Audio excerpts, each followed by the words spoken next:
지금 당장 그 고운 머리카락 잘라버리고 거지 행세를 하셔야 합니다. 스. 긴 머리카락이 어둠 속으로 떨어집니다. 아버지가 죽은 날 밤, 도망치는 양반 규수 설화 아기씨.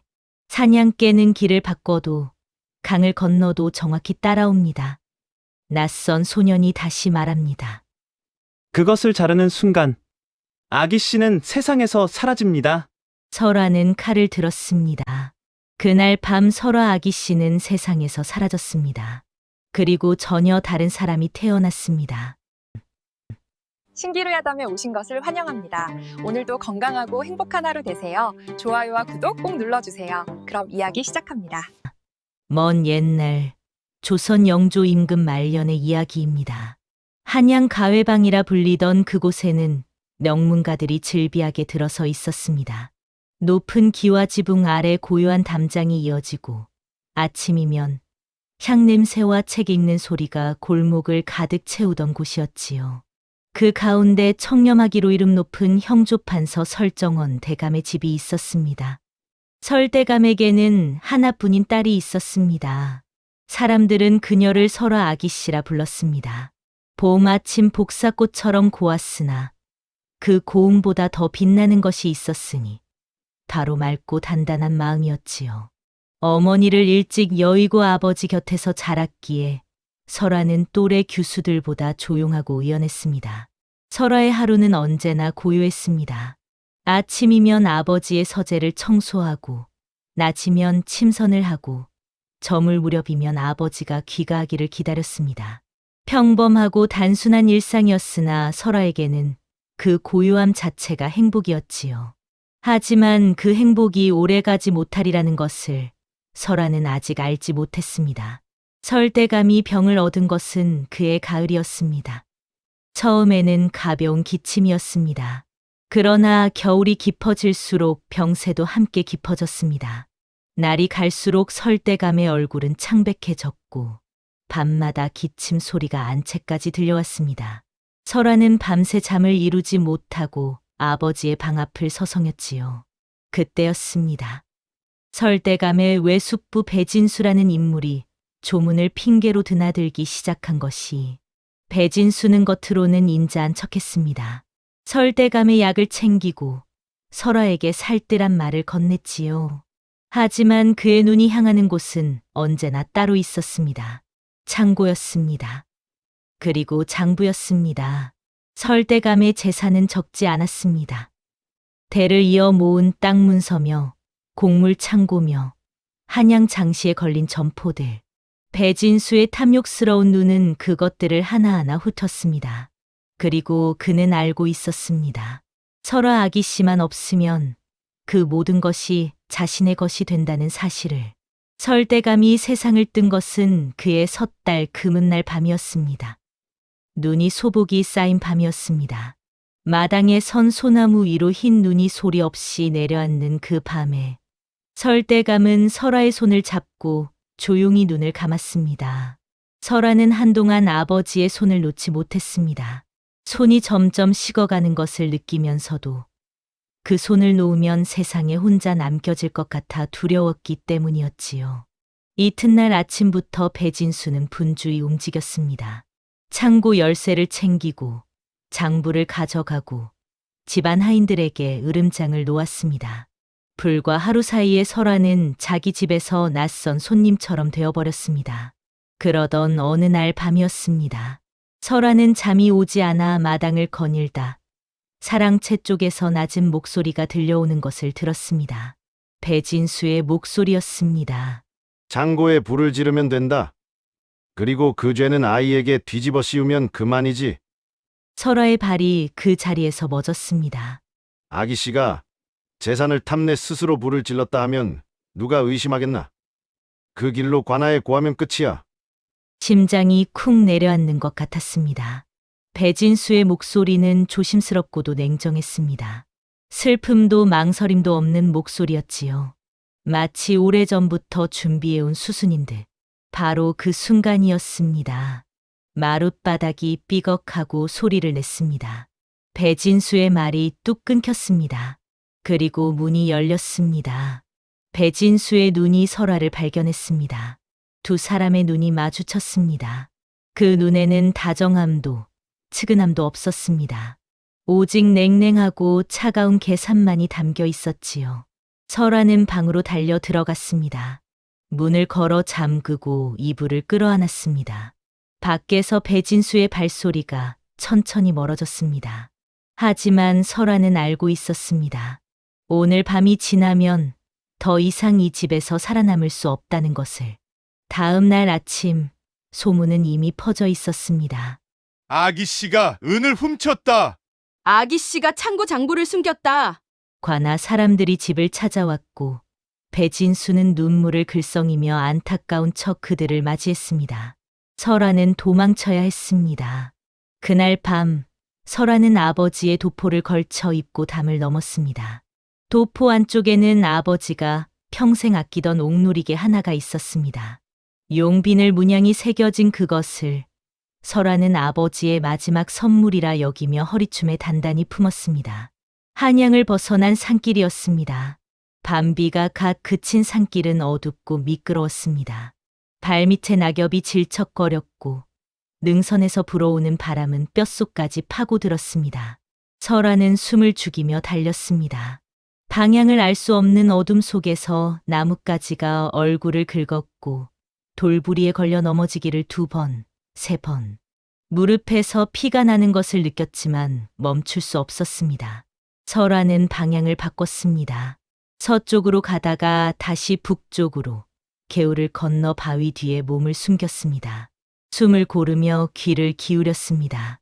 잠시 고요했습니다. 그러나 이상한 일이 벌어졌습니다. 뒤에서 개 짖는 소리가 들려왔습니다. 사냥개였습니다. 길을 2번, 3번 바꿔도 소용이 없었습니다. 개울을 건너도 바위를 돌아도 사냥개의 소리는 줄어들기는커녕 점점 가까워졌습니다. 오히려 설아가 멈추면 소리가 빨라졌습니다. 마치 처음부터 설아의 위치를 알고 있었다는 듯이. 설아는 숨이 막히듯 멈춰 섰습니다. 어찌 이리 정확히 따라오는가. 횃불 빛이 나무 사이로 번졌습니다. 그리고 군졸들의 목소리가 산을 가득 채웠습니다. 길을 바꿀수록 더 멀리 달아날수록 사냥개는 더욱 정확하게 뒤를 쫓아왔습니다. 그 이유를 설아는 아직 알지 못했습니다. 한양에서 멀지 않은 장터 길목에 외딴 주막이 하나 있었습니다. 산 아래로 간신히 내려온 설아의 눈에 주막에 희미한 불빛이 들어왔습니다. 설아는 그 불빛을 향해 문을 밀고 들어갔습니다. 주막 안에는 술잔을 기울이는 장정 몇 명과 주모, 그리고 구석에서 묵묵히 설거지를 하는 아이 하나가 있었습니다. 13살쯤 되어 보이는, 몸은 마르고 가늘었으나 눈빛이 이상하리만치 침착한 소년이었습니다. 설아는 방 하나를 얻어 들어갔습니다. 문을 닫는 순간이었습니다. 문 밖에서 나지막한 목소리가 들렸습니다. 혹시 설아 아기 씨입니까? 설아의 심장이 멈추는 것 같았습니다. 설아가 문을 열었습니다. 그 소년이 서 있었습니다. 이상하리만치 차분한 눈빛으로 설아를 바라보며 소년이 다시 말했습니다. 설아 아기 씨, 설아의 손이 떨렸습니다. 내가 어찌 내 이름을. 소년의 시선이 천천히 설아의 허리 쪽으로 향했습니다. 도포 안쪽에서 희미하게 드러나는 옥누리개를 바라보며 소년이 말했습니다. 판서 대감께서 가장 아끼시던 물건입니다. 설아의 숨이 멎었습니다. 그 사실을 아는 사람은 집안에서도 거의 없었습니다. 소년의 이름은 백운이었습니다. 들어오거라. 설아가 낮게 말했습니다. 소년이 방 안으로 들어왔습니다. 촛불이 흔들렸습니다. 아기 씨가 쫓기는 이유는 배진수 어른 때문만이 아닙니다. 설아가 물었습니다. 그럼 무엇 때문이냐? 백운의 눈이 설아의 머리카락을 가만히 바라보았습니다. 그 향 때문입니다. 설아의 머리에는 아버지가 늘 쓰시던 향유가 묻어 있었습니다. 왕실에 납품되는 용연향 섞인 특별한 향유였지요. 냄새가 강하고 오래가 사냥개가 멀리서도 맡아낼 수 있었습니다. 도망칠수록 사냥개가 더 정확히 따라왔던 것은 그 때문이었습니다. 설아의 얼굴이 하얗게 질렸습니다. 바로 그 순간 밖에서 사냥개 짖는 소리가 들렸습니다. 군졸들의 발소리도 점점 가까워졌습니다. 군졸들이 주막을 에워싸고 있었습니다. 백운이 말했습니다. 살 방법이 있습니다. 백운의 눈이 설아의 머리를 바라보았습니다. 아기씨, 지금 당장 머리를 자르십시오. 설아의 눈이 흔들렸습니다. 여인의 머리카락은 부모에게 받은 몸이다. 그것을 어찌... 백운이 조용하지만 단호하게 말을 끊었습니다. 지금 그 머리는 양반 교수의 머리입니다. 저들이 아기씨를 찾는 것은 바로 그 때문입니다. 하지만 그것을 자르는 순간 아기씨는 세상에서 사라집니다. 잠시 침묵이 흘렀습니다. 사람들은 보이는 것만 믿습니다. 긴 머리를 가진 양반 교수만 찾을 것이지 머리 짧은 거지 여자는 눈에 들어오지도 않을 것입니다. 밖에서 주막 문이 흔들렸습니다. 군졸의 목소리가 들렸습니다. 문 열어라! 설아는 백운이 주는 가위를 받았습니다. 손이 떨렸습니다. 긴 머리카락을 한 손에 움켜쥐었습니다. 한 번도 가위 한 자락 되지 않은 어머니가 죽기 전 손수 빗겨주던 그 머리카락이었습니다. 아버지 또한 살아 계실 때 설아의 머리를 보며 내 어미를 닮았구나라고 하셨습니다. 그 말이 떠올랐습니다. 눈물이 날 것 같았지만 설아는 눈을 질끈 감았습니다. 그럼 살겠다. 스크. 긴 머리카락이 어둠 속으로 떨어졌습니다. 바닥에 흩어지는 머리카락을 바라보는 설아의 눈이 잠시 흔들렸습니다. 그러나 그것뿐이었습니다. 설아는 다시 고개를 들었습니다. 백운이 숨을 멈췄습니다. 설아의 머리는 이제 어깨 위에서 짧게 흔들리고 있었습니다. 백운은 즉시 움직였습니다. 설아의 옷을 찢고 얼굴에 재를 발랐습니다. 옷자락에 흙을 문질렀습니다. 그리고 잘린 머리카락을 모아 기름을 적신 뒤 산길 쪽으로 멀리 던졌습니다. 사냥개들은 그 냄새를 따라 깊은 산속으로 뛰어들었습니다. 군졸들도 그 뒤를 따랐지요. 잠시 후 주막 문이 열렸습니다. 남은 군졸들이 들이닥쳤습니다. 그들의 눈에 들어온 것은 초라한 여인 하나뿐이었습니다. 머리가 짧고 얼굴에 재가 묻은 누가 보아도 거지 여인 같은 모습이었습니다. 군졸 하나가 코웃음을 쳤습니다. 여긴 아니라! 그리고 떠났습니다. 그날 밤 설아 아기씨는 세상에서 사라졌습니다. 그리고 설아라는 사람이 태어났습니다. 이튿날 아침 장터로 나온 설아가 물었습니다. 내가 왜 나를 도왔느냐? 그리고 어찌 내 이름을 알았느냐? 백운이 잠시 침묵하다가 말했습니다. 제 아버지는 예전에 설대감 댁에서 일한 하인이었습니다. 백운의 아버지는 젊은 시절 빚을 갚지 못해 옥에 갇힐 뻔한 처지였는데 설대감이 그 딱한 사정을 몰래 알아 빚을 대신 갚아준 일이 있었다고 했습니다. 아버지는 죽는 날까지 그 은혜를 잊지 못했습니다. 그 이야기를 어린 백운은 귀가 닳도록 들었지요. 아버지가 돌아가시기 전에 말씀하셨습니다. 설아 아기씨께 언젠가 은혜를 갚으라고. 설아의 눈이 뜨거워졌습니다. 그러나 백운은 거기서 멈추지 않았습니다. 그것만이 이유는 아닙니다. 백운이 품에서 작은 책자 하나를 꺼냈습니다. 빼곡하게 들어찬 글씨들이었습니다. 날짜며 이름이며 금액이며 하나도 빠짐없이 기록되어 있었지요. 배진수라는 인물이 설대감 댁을 드나들기 시작한 날부터 저는 그를 지켜봤습니다. 그가 어디서 누구를 만나는지, 무슨 거래를 하는지, 어느 날 얼마를 건넸는지 모든 것이 이 안에 있습니다. 설아가 책자를 펼치며 물었습니다. 어찌 이 많은 것을 기억하느냐? 백운이 담담히 말했습니다. 한 번 본 것은 잊지 않습니다. 설아는 한동안 말을 잃었습니다. 어린 소년이 혼자 여러 해 동안 원한도 아니고 의무도 아닌 오직 아버지의 말 한마디만을 붙들고 그 모든 것을 기억해왔다는 사실이 설아의 가슴을 서늘하게 울렸습니다. 두 사람은 그날부터 함께 길을 걸었습니다. 세월은 빠르게 흘렀습니다. 남쪽 고을의 큰 장터에 이상한 소문이 돌기 시작한 것은 그로부터 몇 해가 지난 뒤였습니다. 머리 짧은 여인이 차린 포목전이 날로 커진다대? 쌀 한 섬을 비단 서필로 바꿔치는 재주가 있다더라. 그 여인 곁에는 장부 한 번만 보면 절대 잊지 않는 기묘한 아이가 있다며. 설아는 조금씩, 그러나 꾸준히 장사를 늘려갔습니다. 쌀에서 비단으로, 비단에서 소금으로, 소금에서 다시 곡물로. 물건의 흐름을 읽는 눈이 남달랐습니다. 손해보는 법이 없었고 사람을 잃는 법도 없었습니다. 약자에게 외상을 주고 억울한 이의 짐을 대신 들어주었습니다. 장터 사람들은 설아를 신뢰했습니다. 사람들은 그녀를 이렇게 불렀습니다.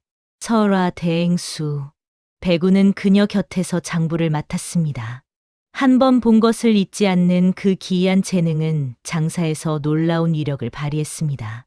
어느 장날의 곡물 값이 얼마였는지, 어느 상인이 어느 거래처와 얼마를 주고받았는지 배구는 모두 기억했습니다. 덕분에 설아의 상단은 남쪽 장시에서 가장 믿음직한 곳으로 이름을 얻었지요. 설아도 가만히 있지 않았습니다.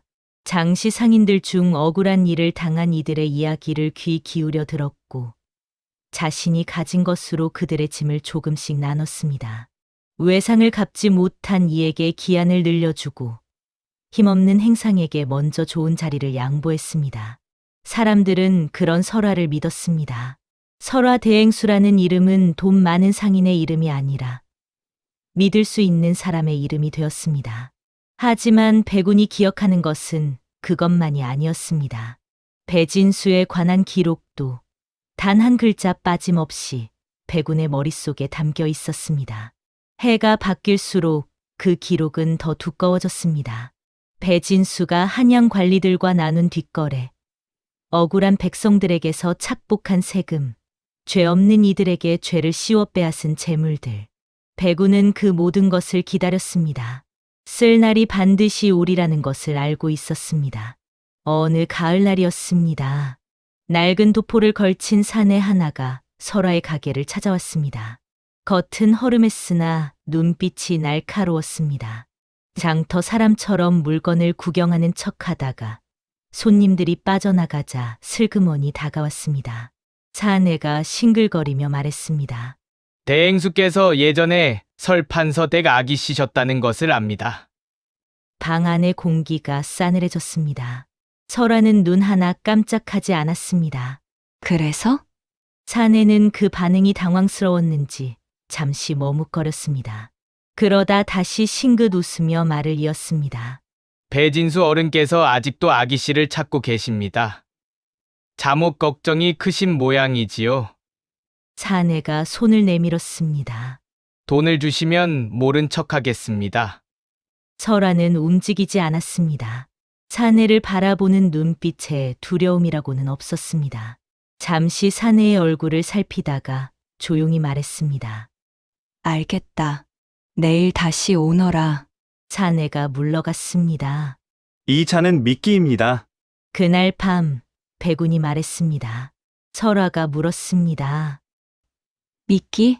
배진수는 설아 아기씨가 살아있다고 확신하고 있습니다. 협박군을 보낸 것은 아기씨가 반응하는지 살피려는 것입니다. 그리고 이제 직접 움직일 것입니다. 배군의 말이 맞았습니다. 사흘 뒤 설아의 창고에 불이 났습니다. 다행히 빨리 발견하여 크게 번지지는 않았으나 함께 발견된 것이 있었습니다.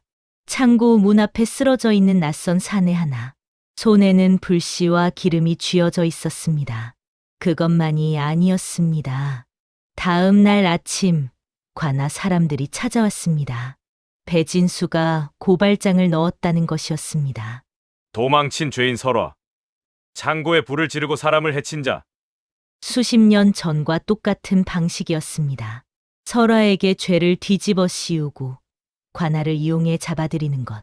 그것이 배진수의 방식이었습니다. 설화의 눈에 잠깐 흔들림이 지나갔습니다. 그러나 그뿐이었습니다. 배구나. 예, 대행수님. 그 책자를 가져오너라. 배군이 품에서 꺼낸 것은 여러 해에 걸쳐 더해진 기록들이었습니다. 배진수가 언제 어떤 관리와 얼마를 주고받았는지, 어느 창고의 곡물을 빼돌렸는지, 억울하게 재산을 빼앗긴 사람들의 이름과 날짜와 금액, 심지어 협박꾼을 고용하고 그 값을 치른 날짜까지 백운의 기억 속에 있던 모든 것이 낱낱이 문서가 되어 있었습니다. 이것만으로 부족합니다. 백운이 말했습니다. 설화가 물었습니다. 무엇이 더 필요하냐? 증인입니다. 백운의 눈빛이 반짝였습니다. 장시에서 저를 아는 상인들이 15명 있습니다. 그들 모두 배진수에게 억울한 일을 당한 적이 있습니다. 그들의 이야기를 저는 모두 기억하고 있습니다. 이제 그 기억이 쓰일 때가 되었습니다. 그날부터 백운이 나섰습니다. 장시 이곳저곳을 돌아다니며 억울함을 품은 이들을 찾아갔습니다. 오래전 일이었지만 백운은 정확히 기억했습니다. 그때 그 날짜에 배진수 어른의 사람이 와서 이러이러한 일을 하지 않았습니까? 라고 물으면 상인들은 눈을 크게 뜨고 말했습니다. 어찌 그것을 아십니까? 증인들이 모였습니다. 관아의 원님은 백운이 가져온 문서와 증인들의 말을 들으며 오랫동안 침묵했습니다. 문서는 치밀했고 증인들의 말은 일치했으며 백운의 기억은 단 한 군데도 틀림이 없었습니다. 결국 관아에서 배진수를 불러들였습니다. 신문이 시작되었습니다. 배진수는 처음에는 버텼습니다. 눈을 부라리며 목소리를 높였습니다. 감히 이 무슨 짓이냐? 내가 누구인 줄 아느냐? 관아를 들었다 놨다 하는 인물이라며 으름장을 놓았지요. 그러나 백운이 날짜와 금액과 이름을 하나하나 읊기 시작했습니다. 영조 35년 9월 13날 한양 낙원동 주막에서 전라가명 소속 김씨 관리와 쌀 300 섬값의 은전을 주고받으셨습니다. 배진수의 얼굴이 굳었습니다. 같은 해 10월 동력 장씨 이씨 상인의 창고를 압수하시면서 실제 창고 내용물의 반을 사적으로 챙기셨습니다. 그것을 얻지 않으냐? 백운이 흔들리지 않았습니다. 한 번 본 것은 잊지 않습니다. 배진수의 이마에 땀이 맺혔습니다. 어찌 그것을 아느냐고, 누가 일러 바쳤느냐고 다그쳤지만 백운은 조용히 다음 날짜를 읊었습니다. 그리고 다음 이름을, 그리고 다음 금액을, 끝이 없이 배진수는 결국 무릎을 꿇었습니다. 설화에게 죄를 뒤집어 씌운 것, 재산을 빼앗은 것, 협박꾼을 보낸 것, 창고에 불을 지르게 한 것까지 모든 것이 밝혀졌습니다. 배진수는 그날로 관아에 구금되었고 빼앗긴 재산을 돌려받아야 할 이들의 이름이 하나하나 익혀 내려갔습니다. 장터에 소문이 퍼졌습니다. 사람들이 웅성거렸습니다. 설화 대행수가 배진수를 잡았다더라. 장부를 한번 보면 절대 잊지 않는 백운이라는 아이가 있다더라. 몇 해 뒤였습니다. 가을이었습니다. 장터 어귀에서 설화와 백운은 나란히 앉아 저물어가는 하늘을 바라보고 있었습니다. 상단의 일이 한 곱이 넘어간 뒤에 조용한 저녁이었지요. 설화가 먼저 말했습니다. 백운아, 그날 밤을 기억하느냐? 백운이 고개를 끄덕였습니다.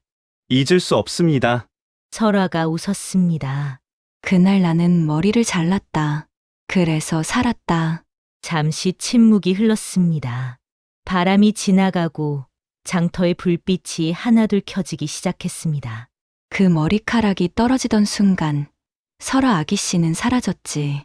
하지만 그 덕분에 설아라는 사람이 태어났구나. 백운이 조용히 말했습니다. 대행수님이 그날 살기로 결심하지 않으셨다면 오늘이 없었을 것입니다. 아니다. 설화가 백운을 바라보았습니다. 내가 10년을 혼자 기억하며 기다리지 않았다면 오늘이 없었다. 백운이 잠시 말을 잃었습니다. 그의 눈에 무언가 일렁였다가 이내 잦아들었습니다. 두 사람은 한동안 말없이 앉아 있었습니다. 남쪽 고을의 큰 장터에서 사람들은 한 여인을 이렇게 불렀습니다. 설화 대행수. 그녀의 머리카락은 이제 허리까지 길어 있었습니다. 그러나 이상한 점이 하나 있었지요. 그녀는 평생 비녀를 꽂지 않았습니다. 어느 날 장터 사람이 물었습니다. 대행수께서는 어찌 아직도 비녀를 하지 않으십니까? 설아가 웃으며 대답했습니다. 예전에 머리를 한번 잃은 적이 있습니다. 그날 이후로 머리는 꾸미는 것이 아니라 살아있다는 증거라는 것을 알았지요. 그날 밤 잘려나간 머리카락 한 줌이 설아의 인생을 바꾸었습니다. 사람은 보이는 것만을 믿는다 하지만 정작 진짜인 것은 눈에 보이지 않는 곳에 있을 때가 많습니다. 설아가 머리카락 하나를 잃고 얻은 것은 목숨만이 아니었습니다. 자기 자신으로 살아가는 용기였지요. 다음 영상을 빠르게 만나보시려면 좋아요와 구독을 눌러주세요. 그럼 더 재미있는 영상으로 찾아뵙겠습니다. 모두 행복한 하루 보내세요.